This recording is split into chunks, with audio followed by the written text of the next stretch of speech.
खाली घरवा में सुता रहबू त काम के करी खाली सुता रहबू आ खातड़ू त का करे सुतल न रही त अच्छा बोलबू त मारा बेले चला के गिरिए जब ठीक ना और बताओ हो त बूढ़ पुरानिया का करेला काहे हुरे खाती ने को बुढ़ाइल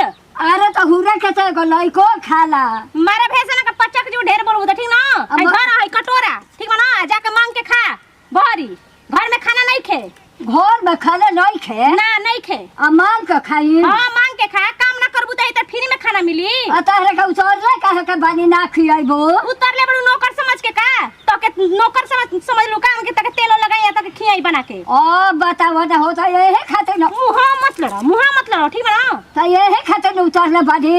काहे खाती कि तक तेल लगाई खाना बना के खियाइबो दुगो रोटी ओ कुल जमाना गइल ठीक बा ना हमरा से खाना ना बनी जमाना नइखे गोलता हर मन गोइल बा तू ढेर नहीं को बोलत बुढ़ी हमरा से तू ढेर नहीं को बोलत वह कहता नहीं कि तहर माना चल के काम कर ना तो जाके भीख मांग के खा ठीक बा ना काम करब तो खाना देबू त ना करबू बैठ के खइबू ना काम ना कर चल निकल आ जा इधर तू ला खाइए नहीं खूब तू जरूर ला के बारू न ओही लगे चल निकल जा आ निकल कोनी मांग के खइह घरवा में आग रो धके हाथवा तोड़ देम ठीक बा ना खाली बैठ बैठ ठूसत रह तू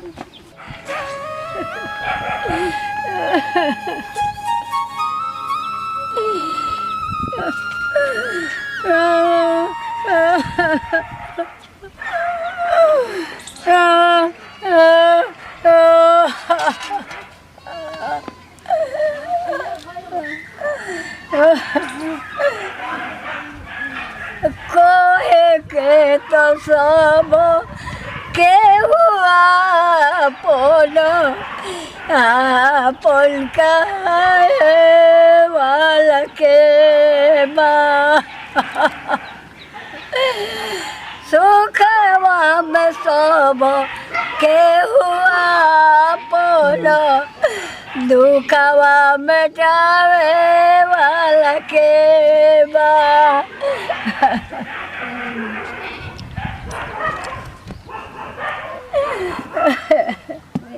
बेटा पतो उतारे आदमी अपना सुख खातिर पोलो महीना पेट में ढोता पैदा करता पोषण पालन करता बियाह गौना करता अपन तो ये होतारी सो तो खाए के नोई के सो दे मगला पो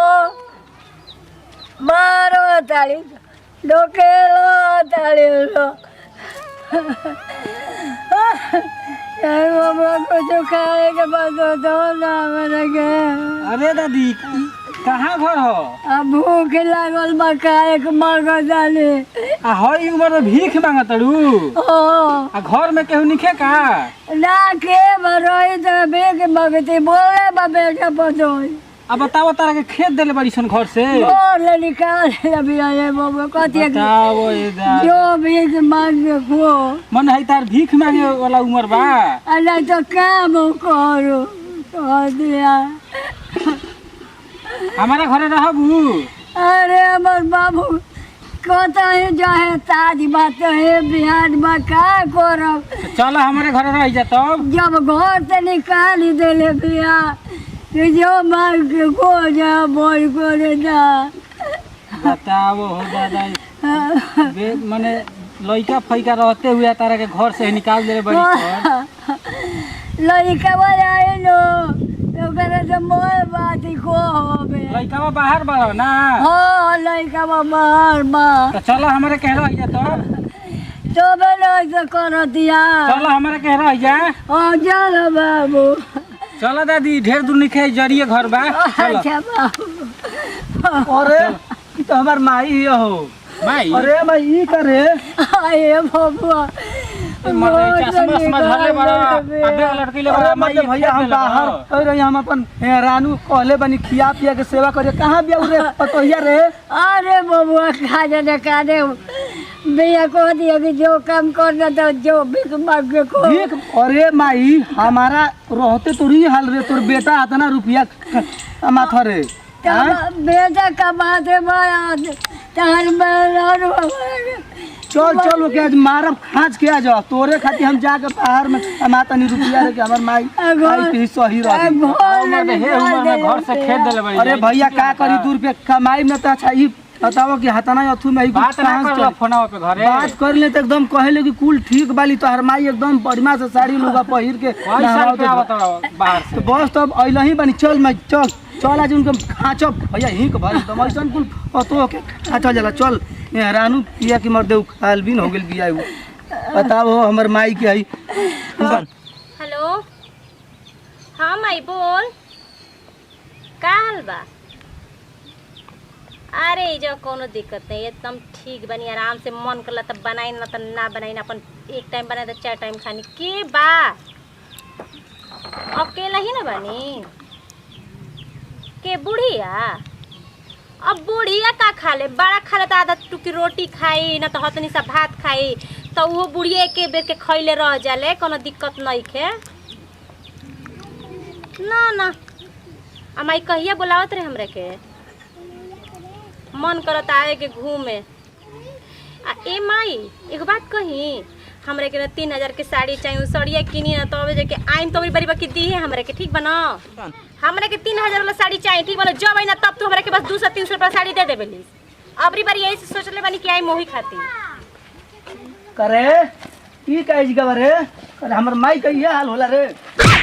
हां बताओ क्या हाल होला तो तन पहना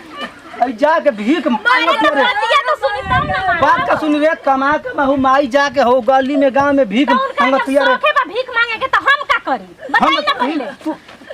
ना ओके हां यानी के सूरत ऐसे ही मार का सुनी रे हुआ आई सुन का कहतिया माई जा बैठ पहले जा बैठ बोल आई क्या कहतिया माई का जी सुन तो लगाओ तनी तू ना घर के मार के जाके खो मतलब घर के खाने से पेट ना भरत रे कि भीख मांगे चल गई नहीं जिलेबी खाली चल गई नहीं कौन तू ही ना भेजली आई शीशा के स्लेट लेके मजल तली 24 घंटा के खियाई भी ना तू हां आ फोन पे कहतली कि माई खा के एकदम फिट बिया हां मने रौरो अपने माई के बात मानतनी ना तलाक दिवाल चाहत रु मत मेरा गा तेरे गांव में परवाब जाओ परवा दे बुढ़ी मुआ दो फल से रही अपने बेटा के संग लेके बोलबी तो पूछ तो भाई हूं हमा ओई में कहतनी न तो ढंग से बात कर हमर माई ले पर कमा महीना पैसा अकाउंट में डालतनी कहतनी कि माई के सेवा करिए रे लिखा होरलिस कहां से पिया तनी पूछा त ऐसे ही रलिया का तू तो केलन कहां ले हमर मन में आइल कि चली तनी गांव पर देख लेन दुख देता माई दुख देबे से त ना पता चले के पतो ही के जब पतो या दुख रे तो बेटा उनके फट से तीर लग जाला हट पैसा रे हां फटा ताटे ना माने एगो काम नहीं करे जो का 9 महीना ये कोख में रखला हमरा के हमार माई डाउनलोड कर रहे ना पैदा कर रहे डाउनलोड हो रही तो बताओ कि अपन माई के उतना कॉल लगा के हां माई हां जी हमार माई काई भीख मांगीन तोरी सब कोई कर देनी है दुआर बार के भीख मांगे चल उन कोई तो 1 किलो जिलेबी तू ही ना घर ले निकल ले बारू की है ठूस आती बोल यार निकल सियो घर से तू निकल भी तोरे घर में हम निकल ली ना कि निकल गइली अपने मन सुन पहले क्या कहती माई जिलेबी खाते तो खा जिलेबी अब करे भीख मांग के पियल बिया रे तू मोचड़ा लेखा हम जिलेबी मंगा देती मोचड़ा लेखा देह रखले वाली